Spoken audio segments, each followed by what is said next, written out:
पर क्या राजा अकेला ही सब कुछ संभाल लेता था? हम कहते हैं ना, सामंत उसका सहयोग करते, युवराज है ना, युवराज को पूरी ट्रेनिंग दी जाती, क्योंकि वो क्या बनेगा अगला राजा। और पुरोहित जी, धार्मिक मामले जो भी होते हैं वो तो कौन देखते थे? पुरोहित जी। तो 3 लोग उसकी हेल्प करेंगे, कौन कौन बताओ?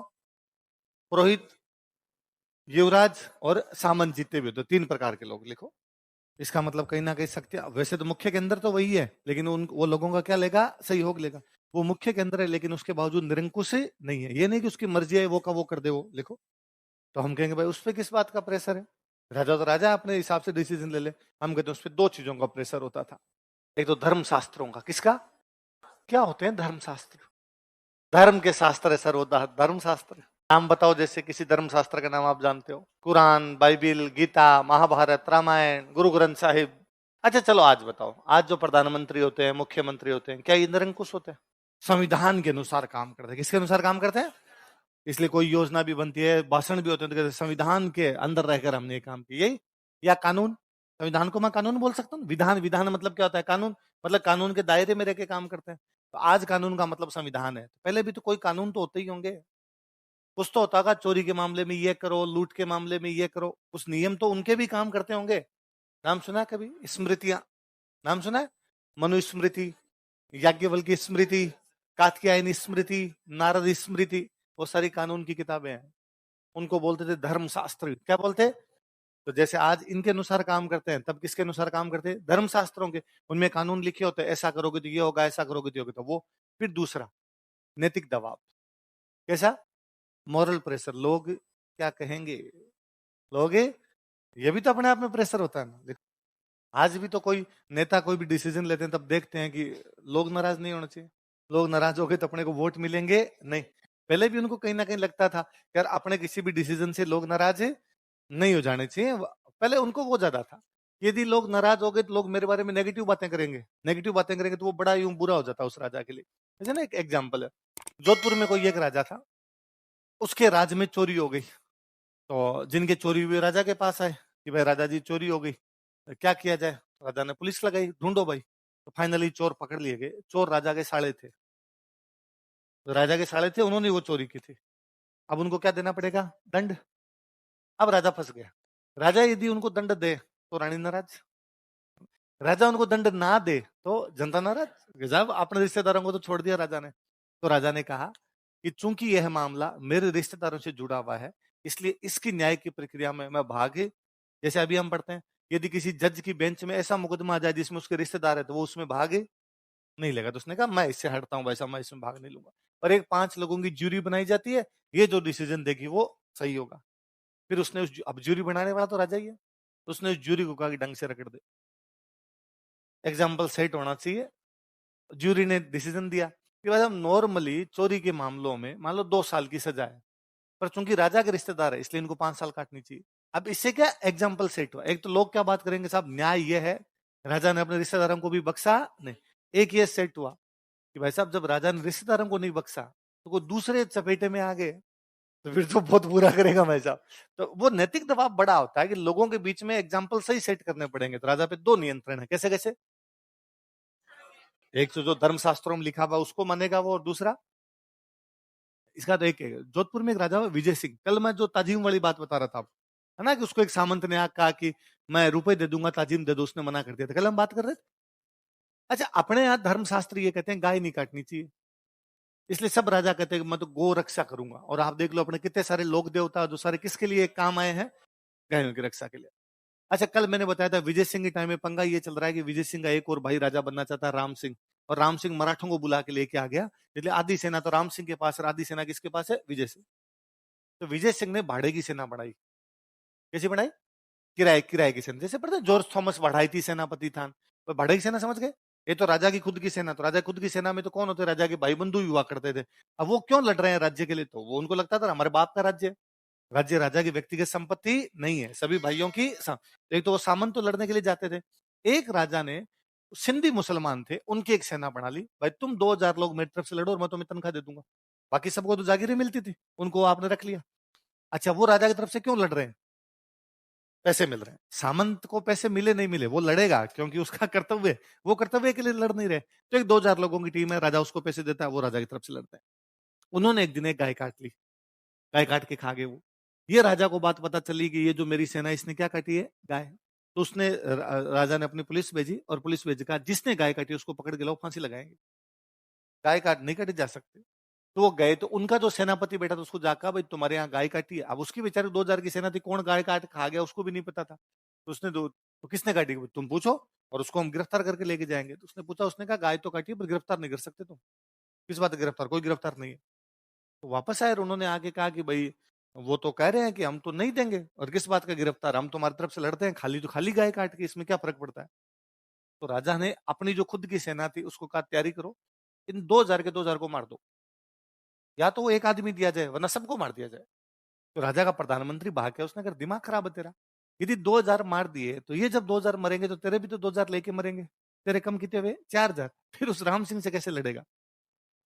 राम सिंह से लड़ने के लिए तो 2000 की सेना लाए, मराठों से लड़ने के लिए 2000 की सेना लाए, तू तेरी खुद की सेना को मरवा रहा है, तो फिर तो तू राजा ही नहीं बचेगा, फिर तो तेरे को राजा से हटा देंगे। उसने कहा इस्तीफा लेके घूम रहा हूं मैं साथ, पर गाय काटी है ना किसी ने, पहले उसको मार के जाऊंगा फिर राजा वाला पद छोड़ूंगा। फिर प्रधानमंत्री गया उस सेनापति के पास, सामने वाले के, और उसको जाकर फटाफट उस आदमी को सौंप दो। जो नाम नहीं सौंप रहा, अरे क्या कर लेगा तुम्हारा राजा, और हमारे दम पे राजा है, जिस दिन हम नहीं लड़ेंगे ना वो राजा ही नहीं रहेगा। उसने कहा वो रहना भी नहीं चाहता है, और यदि तुमने नहीं सौंपा तो 15 मिनट का खेल है, 15 मिनट में सल्टा देगा तुम सबको। उन्होंने एक आदमी दिया, उसको फांसी लगाएगी तब बचे सारे, क्योंकि उसको पता है कि यदि मैंने इसको ना दी, राजा के रूप में बैठा भी रहा, तो ये तो कानून का उल्लंघन है ना, फिर तो कल को कोई कटेगा। यदि मैंने उसको फांसी ना दी, जनता क्या कहेगी, जिस राजा के राज में गायें भी सुरक्षित नहीं है, किस बात का राजा बने बेटा वैसा। उससे बड़ा डरा करते थे, इसलिए सारे निर्णय उस हिसाब से लिए जाने चाहिए कि जो कहा है वो ही किया जाना चाहिए। तो राजा पे किसका नियंत्रण होता। कई बार ऐसा होता था कि राजा यदि उम्र में छोटा होता तो उसकी माँ भी शासन संभालती थी। हम पढ़ते हैं कर्मावती, कर्पूरी देवी, नायिका देवी, पढ़ते हैं हम। नाम से पता चलता है राजा के नीचे खूब सारे कर्मचारी होंगे, उनमें जो सबसे मुख्य कर्मचारी होगा उसको क्या बोलेंगे, प्रधान। ये बेसिकली राजा को दो मामलों में सलाह दिया करता था, एक तो राजनीतिक और दूसरा सैनिक। कौन से मामलों में, पॉलिटिकल अफेयर्स, राजकाज के मामलों में सलाह कौन देगा, प्रधान। और सैनिक मामलों में सलाह कौन देगा, प्रधान। कौन देगा, प्रधान। देखो कोटा और बूंदी में प्रधान जी को क्या बोलते थे, दीवान या फौजदार, क्या बोलते है ना, मतलब प्रधान का नाम ही है। प्रधान को या तो वहां बोलते हैं दीवान या वहां क्या बोलते हैं, फौजदार। कहां पे, जयपुर वाले प्रधान जी को क्या बोलते, मुसाहिब। बीकानेर बटपुर में क्या बोलते, मुख्तार। और बाकी सब जगह नॉर्मली क्या बोलते थे, प्रधान। ज्यादातर नाम तो प्रधान था, मेवाड़ वाले प्रधान कहते, मारवाड़ में प्रधान कहते, जैसलमेर में प्रधान कहते। पर कोटा बूंदी वाले प्रधान जी को क्या बोलते, दीवान या फौजदार। बीकानेर भरतपुर वाले क्या बोलते, मुख्तार। और जयपुर वाले क्या बोलते, राजा के बाद दूसरे नंबर पे सबसे बड़ा अधिकारी होता था, वो कौन होता था, कौन होता था, प्रधान। अब कोटा बूंदी में तो जो प्रधान होता था उसको क्या कर दिया करते, दीवान, मतलब वही तो प्रधान और वही क्या होता था, दीवान। पर बाकी जगह प्रधान अलग होता और दीवान क्या होता, अलग होता। तो प्रधान तो किन मामलों में सलाह देता है, सैनिक और राजनीतिक। कैसे मामलों में, सैनिक। ये आपका निर्मला सीतारमन है, दो मामलों में सलाह देगा, फाइनेंस और रेवेन्यू। अब मान लो राजा कभी राजधानी में नहीं है, नॉर्मली मेवाड़ में तो यह था कि राजा राजधानी में नहीं है तो कौन संभालता था, सलुम्बर का सामंत। बाकी जगह राजा राजधानी में नहीं है तो कौन संभालता, कौन संभालता, दीवान। भाई जब राजा को यह भरोसा है कि ये खजाना संभाल सकता है, भाई रुपए टक्के का हिसाब तो विश्वास पात्र को देंगे, फिर राज्य भी राजा विश्वास पात्र को ही देगा। देखो जैसे मैं एक सिंपल सा एग्जांपल बताता हूँ, मूणोत नैन्सी। मूणोत नैन्सी दीवान था, जसवंत सिंह जब भी लड़ने के लिए बाहर गया तो मूणोत नैन्सी संभालता था। अब दीवान का काम क्या, बेसिकली फाइनेंस, इसलिए मूणोत नैन्सी कैसे काम देखता था, फाइनेंस। और उसमें 1 लाख रुपए की गड़बड़ी आई थी, इसलिए नैन्सी गिरफ्तार किया गया था और बाद में उसने जेल में सुसाइड कर लिया था, पढ़ा था हमने। अच्छा, अब और सुनो, देखो इनको बोलते, जो अलग अलग टुकड़े होते हैं इनको बोलते परगना। क्या बोलते, जैसे हम पढ़ते हैं कि रमाबाई को जावर का परगना दिया गया था, है ना। औरंगजेब को जजिया कर के बदले में पूर्व मंडल और बदनौर के परगने दिए गए, पढ़ते हैं हम। ये इलाके, भाई राजा राजा अपनी बहन को इलाका दे रहा था, अपनी जमीन में से दे देगा, तो खालसा के जो टुकड़े होते हैं क्या कहलाते हैं, परगने। तो अब इन परगनों में संभालने के लिए भी तो अधिकारी चाहिए, इन अधिकारियों को बोलते हैं हाकिम। हम पढ़ते हैं दुर्गादास राठौड़ को रामपुरा का हाकिम बनाया गया था, पढ़ते हैं अपने। तो जो परगने संभालते हैं वो कौन होते हैं, हाकिम। और जो जागीरें संभालते हैं कौन होते हैं। फर्क इतना ही है, ये वंशानुगत है, ये वंशानुगत है नहीं। फर्क ये है, जिसको एक बार जागीर मिल गई वंशानुगत है तो उसी के पास रहेगी, उसके अलावा चेंज होगी नहीं। ये जब वंशानुगत नहीं, इनके ट्रांसफर हो जाते, आज ये संभाल, कल ये संभाल, कल ये संभाल, आगे बात समझ में। अब कौन से परगने में कौन हाकिम बनेगा, ये भी कौन अपॉइंट करेगा, दीवान। कौन करेगा? तो परगनों में हाकिमों की नियुक्ति किसके द्वारा की जाती? हाकिम समझ गए ना क्या होता है? देखो क्या क्या काम बताओ। देखो, सेना की भर्ती करेगा, सेना की ट्रेनिंग, और सेना का, यदि सेना में अनुशासन तोड़ा जाता है तो कौन देखेगा? बख्शी। सेना को ट्रेनिंग का काम कौन करेगा? बख्शी। सेना का रिक्रूटमेंट कौन करेगा? आगे बात समझ देख लो। अच्छा, राजाओं के टाइम में सबसे बड़ा डिपार्टमेंट ही सेना है, क्योंकि राजतंत्र खड़ा ही किस पे रहता था? सेना पे। इसलिए सेना का काम करने के लिए एक अधिकारी तो कौन हो गया? बख्शी। का इसे एक से तो संभाल ही नहीं जाएगा भाई साहब, एक और बनाओ। क्या होता है? उपराष्ट्रपति, नायब राष्ट्रपति, सरपंच, नायब सरपंच, बोलो बोले, सूबेदार, तहसीलदार। आगे बात सुनो, तो एक रक्षा मंत्री जी हो गए, एक उप रक्षा मंत्री जी। रक्षा मंत्री जी क्या क्या मैटर देख रहे हैं? सेना की भर्ती, सेना की ट्रेनिंग, सेना का डिसिप्लिन। तो ये सेना को सैलरी देंगे। सेना के खर्चे भी तो देखने पड़ेंगे ना, सेना के क्या क्या खर्चे हैं। तो सेना खर्चे, सेना कहाँ रहती थी? किलों में। कहाँ रहती? भाई लड़ाइयाँ होगी, लड़ाइयाँ कहाँ पे होती? भाई किले बनाए किस लिए? सुरक्षा के लिए बनाए जाते। सुरक्षा कौन करती है? सेना। तो दो चीज के खर्चे देखता, सेना के और किलों के। कौन कौन से? सेना के खर्चे क्या हो सकते हैं? सेना की सैलरी, है ना, सेना के कपड़े, सेना के हथियार, ये सब खर्चे वो देखेगा। किलों में क्या हो सकते हैं? किलों में तोपें रखवानी, किलों की मरम्मत करवानी, कोई टूट फूट होगी तो सही करवाना, ये सब देखेगा। अच्छा, जो आदमी खर्चे देखेगा कि कहाँ कितना खर्चा होगा, उसको ये भी पता होना चाहिए इनकम कितनी है। यदि किसी को इनकम के बारे में जानकारी नहीं है तो उसको खर्चों की भी जानकारी नहीं। इनकम कहाँ से आती थी राजाओं के पास? सामंतों का टैक्स। सामंतों का सबसे बड़ा टैक्स कौन सा था? तो रेख यही लाता था। किसकी रेख आ गई, किसकी रेख नहीं आई, ये ध्यान भी कौन रखता था? लाके फिर दीवान जी के पास जमा होती, पर लाने का काम कौन करता? तो शहर होते थे ना, शहर, जैसे राजधानी है राजा की, या राजा को आर्थिक केंद्र है। ऐसे मेवाड़ वालों के लिए मैं कहूँ नागदा, आहड़, चित्तौड़, उदयपुर, ये क्या थे? मेवाड़ वालों के शहर थे। शहर की जो व्यवस्था देखने वाला अधिकारी होता, उसको क्या बोलते थे? है ना, शहर में कानून व्यवस्था सही ढंग से काम करे, ये देखने वाला कौन होता था? सिकदार। अपने यहाँ उसको सिकदार बोलते थे, मुगलों में इसी को बोला करते थे। इसलिए शहर का थाना कोतवाली। आपने कभी गांव के अंदर कोतवाली नहीं देखी होगी, पर शहर के थाने क्या बोलते हैं? क्योंकि उसको हैंडल कौन करता था? क्योंकि शहर संभालने वाला अधिकारी क्या कहलाता था? कोतवाल। क्या कहलाता? मतलब पुलिस। कोतवाल मतलब पुलिस। इसलिए तो डायलॉग बने, आपके मुहावरे बने, उल्टा चोर। तो अब आजकल कोतवाल की जगह पुलिस कर दो तो अब हो जाएगा उल्टा चोर। यही तो होगा, चोर पुलिस ही तो होता है मामला, और क्या होता है? इसलिए हिंदी में बना, सैया भये कोतवाल तो डर काहे का। सैया भये कोतवाल तो डर काहे का। यदि पति थानेदार बन जाए तो डरने की कोई आवश्यकता। मेरो बलम थानेदार। देखो, नाम से पता चलता खाने पीने की व्यवस्था करे, वो कौन होगा? खान साहब। पर यूं नहीं, वास्तव में राज के महल की आवश्यकताओं की पूर्ति करता था। क्या करता बताओ? राज के महल की आवश्यकता। भाई राजकुमारी ने कहा मैं तो मैगी खाऊंगी, तो कौन भेजेगा? राजकुमार ने कहा भाई तो गर्मी एकदम ठंडी लाना, एकदम चिल्ड लेके आना, कोल्ड ड्रिंक। तो कौन भेजेगा? कौन भेजेगा? खान साहब। तो राज के महल की आवश्यकताओं की पूर्ति कौन करता? हाँ, एक काम और था इसका, राज के उद्योगों पर नियंत्रण करता। इस पे, राजा के जो उद्योग है उनमें क्या बन रहा है, कहाँ बेचना, क्या बेचना, इसको भी कंट्रोल कौन करेगा? खान साहब। राज के महल में क्या क्या चाहिए वो सब भेजेगा। वो कौन भेजेगा? बहुत ईमानदार आदमी को स्पष्ट पत्र लगाते। बहुत जो ईमानदार आदमी होता, अब क्या, यदि बेईमान है तो पूरे राजा के परिवार को सल्टा देगा। भाई उसने ऐसा सामान, विदेश में जहर है, सब मरोगे ना, जीते जीते अंदर बैठे हो। तो बहुत, फिर राज की उद्योग कमाई का साधन है, तो वहां भी ईमानदार आदमी होना चाहिए। यदि कोई व्यक्ति खान सामा के पद पर लंबे समय तक बहुत ईमानदारी से काम कर लेता तो उसको बाद में बनाते दीवान। क्या बनाते? वित्त मंत्री।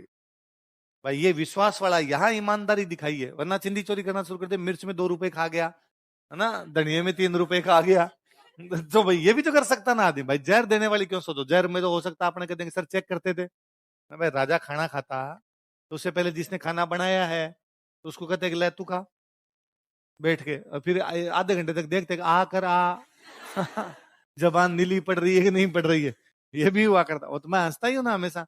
ये पहले राजाओं के टाइम में रूल था, यदि किसी के घर पे खाना खाने के लिए जाओ तो एक ही थाली में बैठ के खाओ, अलग अलग मत खाओ। और फिर आपकी तरफ से टुकड़ा तोड़ के आप उसको दो, और अपनी तरफ से टुकड़ा तोड़ के वो आपको देगा, तो एक दूसरे को खिलाते हैं, ताकि दोनों मरेंगे यदि जहर होगा तो, है ना। वरना मैं किसी घर पे जाऊं, अगला जहर मिला के लाए, 2 कटोरी दाल खिलाए, मेरे वाली दाल में मिला के लेके आ गया, अपने वाले में नहीं लेके आया, तो मैं तो खाऊंगा तो मैं तो मर जाऊंगा। तो मैंने कहा मैं टुकड़ा तोड़ के मेरे वाली दाल से तेरे को दूंगा, और तू तेरे वाले से मेरे को दे, मरेंगे तब तो दोनों मरेंगे, वरना कोई भी मरेगा तो इसलिए व्यवस्था आई एक दूसरे को यूं खिलाने, और कहा एक से क्या पता मरे कि नहीं मरे, 5-5 7-7 किलो। आजकल बाद में कहते हैं नहीं रेस्पेक्ट है ना, आजकल कहते हैं अरे नहीं नहीं एक तो मेरे हाथ का लेना ही पड़ेगा, काहे की रेस्पेक्ट है, डाउट है यार ये। मैंने एक दिन यूं समझाया भाई, जीमना जो वर्ड होता है वो खुद के लिए नहीं होता, दूसरों के लिए होता है। ये कह रहे हैं भाई इन्होंने किसी कहा कि किसी को पूछा तो उन्होंने कहा मत मैंने खाना जीम लिया, तो कह रहे जीमना दूसरों के लिए होता है, तो उन्होंने कहा दूसरों के लिए क्यों, तो रिस्पेक्ट देने के लिए, तो उन्होंने कहा मैं खुद को रिस्पेक्ट दे रहा हूँ। आदमी दे सकता है भाई, ये सही बात है, क्या दिक्कत है इसमें। चलो लिखो, पधारो पधारो तो दूसरे के लिए होता है ना। आप कभी ये नहीं कह सकते कि मैं तो कल पधार जाऊंगा वहां, तुम जिले इलाही है जो पधारेगा। लिखो, प्रतिहार का मतलब होता है गेटकीपर। प्रतिहार का मतलब क्या होता है, द्वारपाल। महाप्रतिहार मतलब सबसे बड़ा गेटकीपर, गेटकीपरों का गेटकीपर, यही हो गया। महा लग गया तो बड़ा हो गया ना अपने आप में। राजा का दरबार है, राजा के दरबार में कौन कहां बैठेगा, ये ड्यूटी किसकी होती, किसकी होती, दरबारियों को अनुशासन सिखाता था। दरबारियों को भाई कौन कहां बैठेगा, क्या करना है क्या नहीं करना, वो सब सिखाता। किसका नंबर कौन बोलेगा कौन नहीं बोलेगा, तय कौन करेगा, महाप्रतिहार। आगंतुकों को अभिवादन करना सिखाता था। आगंतुकों को, विजिटर्स जो आते बाहर से जो लोग आते उनको बताता कि साहब राजा जी आएंगे 3 बार झुक के करना है ऐसे, तो सिखाता। ये थोड़ी भाई आप राजा के सामने जाके यूं खड़े होके हाँ हेलो साहब, वो पूरा बताता कि साहब यहाँ ऐसे जाना है, यूं यूं जाएगा तू, यहाँ जाने के बाद राजा के सामने जाके 3 बार तेरे को झुकना पड़ेगा, फिर तू यहाँ से यूं सीधा चलता जाएगा, वहां जाके राजा के हाथ जोड़ेगा, फिर खड़ा होगा, फिर राजा तेरे को बात करेगा, फिर यूं ही आना है, पीठ दिखा के नहीं, उधर से करते नहीं। तो वो सब जो सिखाने की जिम्मेदारी, नया आदमी क्या जानेगा इस बारे में, जो सिखाने की जिम्मेदारी किसकी होती। एक बुक है हम आगे पढ़ेंगे, एक राइटर वे धनपाल, धनपाल ने एक बुक लिखी थी तिलक मंजरी, इसमें इसका खूब जिक्र किया हुआ है। संधि किससे होगी, खुद के देश में दूसरे देश में, तो मतलब जो दूसरे देशों से बातचीत करे वो कौन होता था, संधि विग्रह। तो मतलब कैसा हो गया, दूसरे देशों से कौन बातचीत करता है, विदेश मंत्री। तो फिर इसको कहते हैं कि इसको खूब सारी तो भाषा आनी चाहिए, और खूब सारी क्या आनी चाहिए, लिपि। तो कई सारी भाषा आती थी, कई सारी क्या आती, लिपि। जयशंकर है अपने वाले, इनको कई सारी भाषा आती है, कई सारी लिपि आती। इनकी तो पत्नी जापानी है। देखो, एक जैन राइटर थे, उन्होंने बुक लिखी थी यशस तिलक चंपू। चंपू तो समझते हो आप, संस्कृत में ऐसी पुस्तक जिसमें गद्य और पद्य दोनों का प्रयोग किया गया है, तो संस्कृत की बुक है यशस तिलक चंपू। किसने लिखी, सोमदेव। इसमें किसकी जानकारी है, इसके कार्य बताए गए। लिखो, अब ना फिल्मों में देखेंगे या कभी यूं पर्सनल एक्सपीरियंस भी आपका रहा हो, पुलिस थाने जाते हैं ना, पुलिस थाने, और अपने जाके कहें भाई हमारी एफआईआर लिखो, तो वहां पे थानेदार साहब या जो भी अधिकारी हो वो अपने को एक व्यक्ति के पास भेजेंगे, अरे उनके पास जाओ, वो साहब आपके एफआईआर लिखेंगे। उन साहब को थाने वाले सब कहेंगे Munshi ji. Normally head constable जो होते हैं वो ये काम कर लेते हैं, मुंशी जी बोलते हैं। एफआईआर कौन लिखेगा, मुंशी जी लिखेंगे। या आप कोई पुरानी फिल्में देखो, उनमें एक सेठ है, उस सेठ का जो मुनीम है, जो लिखा पढ़ी का काम करता है, उसको क्या बोलते हैं, कौन सी वजह से मुंशी जी फोन उठाइए, वो मुंशी है। विवाह, एक तो विवाह के अंदर है, करण अर्जुन मेरे को नहीं याद आ रहा, एक साथ अमिताभ बच्चन वाली शराबी, शराबी है ना, अमिताभ शराबी नहीं देखी, अरे अमिताभ बच्चन की शराबी मूवी नहीं देखी, लिखो देखनी है, लिखो लास्ट में लिखो, नशा शराब में होता तो नाचती बोतल, गाना है ना उसका। हाँ। और नहीं था, जया प्रदा का डांस ही देखना है यार केवल जाके, उसमें वो एक साथ अमिताभ बच्चन के एक साथ में ही रहते हैं, वो मुंशी जी बोलते रहते हैं उनको। तो बेसिकली जो लिखा पढ़ी का काम करता राजा की तरफ से उसको क्या बोलते हैं, मीर मुंशी। क्या बोलते हैं, मीर। अब लिखा पढ़ी का क्या हो सकता है, किसी को पट्टा दिया तो कौन लिख के देगा, मुंशी जी। किसी मंत्री को लेटर लिखा, कौन लिखेगा, मुंशी जी। किसी सामंत के पास में लेटर भेजा, कौन लिखेंगे, मुंशी जी। देखो, यह राजा की तरफ से पत्र व्यवहार करता था। कामदार तो कोई नॉर्मली काम करवा लेते, ये लेटर लेके जाओ तुम, तो ये भी तो कामदार ही हुआ यार। राजा के जो भी काम देखता वो कामदार होता। अच्छा, राजाओं के टाइम में ये भी अभी भी होता ही है अपने, अभी मतलब इवन आप खूब सारे लोगों को ये यूं सुनते हुए देखोगे कि फॉर्म भरना है तो मुहूर्त पूछते हैं, कितने बजे भरे फॉर्म तो थोड़ा ठीक रहे, है ना। नौकरी ज्वाइन करनी है तो मुहूर्त पूछेंगे, कितने बजे ज्वाइन कर ले। और ये तो फिर अपने में तो स्टूडेंट लाइफ में फिर भी थोड़ा कम होता है। आप नेताओं को देख लीजिए, फॉर्म भरना है ना, तो चुनाव का फॉर्म भरना है, और यदि पंडित जी ने कहा 11:15 भरना है तो आगे बैठ जाएंगे 10:45 पर बैठे रहेंगे, फिर वो जैसे 11:15 होगी तब भरेंगे। ज्योतिष में विश्वास रखते हैं। राजाओं के टाइम में और ज्यादा होता। तो राजा को तो एक आदमी चाहिए जो हर बात बताए, आक्रमण करने के लिए कब जाना है, ये फलाना काम कब शुरू करना है, यात्रा कब शुरू करनी है। तो वो जो राज ज्योतिषी होता उसको क्या बोलते हैं, लिख लो, राज ज्योतिषी, रॉयल एस्ट्रोलॉजर। सिंपल, ये ना कोई अधिकारी नहीं है। प्रतिहारों का जब राज आया था, प्रतिहार पढ़ते हमने, प्रतिहार वंश, प्रतिहारों के राज्य में जो भी प्रशासनिक अधिकारी होते थे उन सबको क्या बोलते थे। तो ये एक बार क्वेश्चन पूछा हुआ है कि प्रतिहारों के शासन काल में प्रशासनिक कर्मचारी क्या कहलाते थे। पुरुष मतलब व्यक्ति, राज मतलब राजा, राजा के जो व्यक्ति होंगे वो क्या कहलाएंगे, राजपुरुष। लिखो, सबसे मुख्य अधिकारी तो कौन हो गया, राजा।